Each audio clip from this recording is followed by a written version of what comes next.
So kind of like Maurice was saying before we went to break, how he was saying you can make more money in college than basically going to the draft and going to the WNBA. So there's like a big story right now that kind of like shook up the draft boards because Notre Dame's Olivia Miles, she was the projected number 2 pick in the WNBA draft, which is obviously coming very quickly.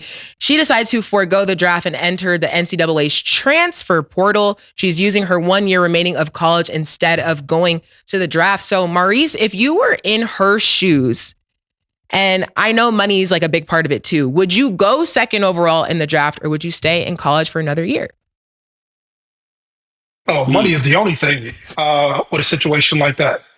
And it's really just mathematics. And I don't think I explained it well the first time, but these WNBA teams don't have fan bases, so it's hard to get products or anybody to align themselves with these kids once they go to the WNBA to actually pay them for something. Because they don't have the commercial visibility. You don't have them on commercials. You don't do anything locally throughout the community. And for the most part, the only value is actually them playing on the court.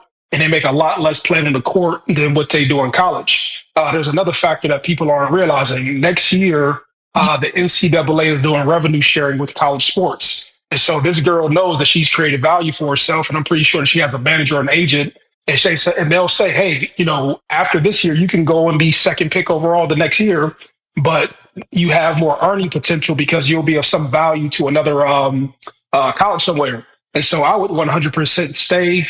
These women have large fan bases. We just went here and gave you an example of how the women's sport in college has increased just from your Caitlin Clarks, your Lauren Betts, your Paige Beckers, and all those other people. So I would say just because women college basketball is a lot better than WNBA basketball.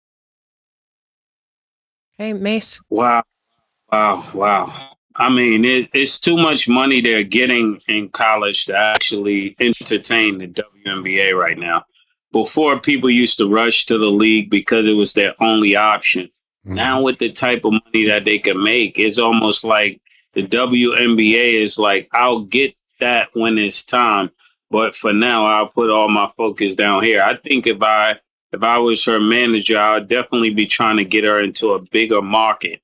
Even if she's gonna stay another year, it would be great to be in LA. It would be great to be in California.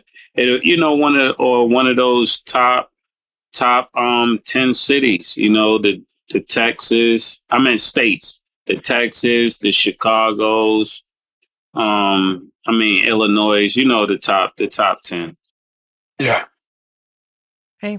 That could give a way more brand visibility and probably lead to those kind of commercials. Because when you start talking about commercials and things like that, sure, they could fly you out. But many people that live in California and different places know it's much easier is when there's a 3:00 call for the gig and you're right down the street. That's going to happen way more often than somebody flying you in to do it. Yeah, it's definitely money driven 100%. And it's a little personal too from what I was like I said, I don't really read when Mo sends up because I like to be spontaneous. But I was looking at something about the story a couple of days ago when she made the decision. Now look, Mo made some great points. Everything Mo said, I would have said is definitely money driven.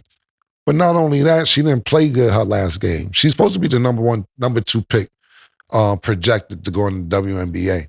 But she didn't play good. And I think a coach benched her or some shit like that, if I'm not mistaken. And she like, word. So, because she wasn't playing good, I think she shot 3 for 17. Something crazy. I remember watching this story a couple of days ago. And she like, I don't give a fuck if I'm 3 for 17. We wouldn't be here without me. Let me be 3 for 39, pause if need be. All right, you want to play on my name, I'm going to go in the transfer portal. Not only that, a lot of people are not realizing when you go in the transfer portal as well, when you get out the transfer portal, it be money waiting for you on the other end of the transfer portal. So people aren't just randomly going in the transfer portal. They're going in because they know when it's like the rainbow. when it's gold on the other side with the leprechaun. That's what's at the end of the fucking transfer portal. It's a pot of gold. People ain't just doing this for no reason. They waiting on that bread. They like, yo, if I transfer here, how much I could get? Or if I transfer here, how much I could get? And those that want to know, do some due diligence on it. It's not just about saying, I want to leave because I don't like it here. It's money waiting on niggas. But I think it's the money that she has, and I don't think like she liked the way her ending went in Notre Dame. And so she's going back to prove a point to everybody like, yo, I am that nigga, and potentially try and win a championship depending on where she goes. But it's the money more, I agree. But something, and I can't remember exactly off the top of my head, something didn't go right at the end of that game, and I know she played poorly, and she may want to redeem herself next season. Okay. But yeah, definitely should. Yeah, go ahead, Mase. That's actually something that old school coaches used to do, is try to bench you to make you do an extra year. They got to stop people by doing. That's the old nigga tactics, and no woman should be doing that. I don't like that. Mm-hmm.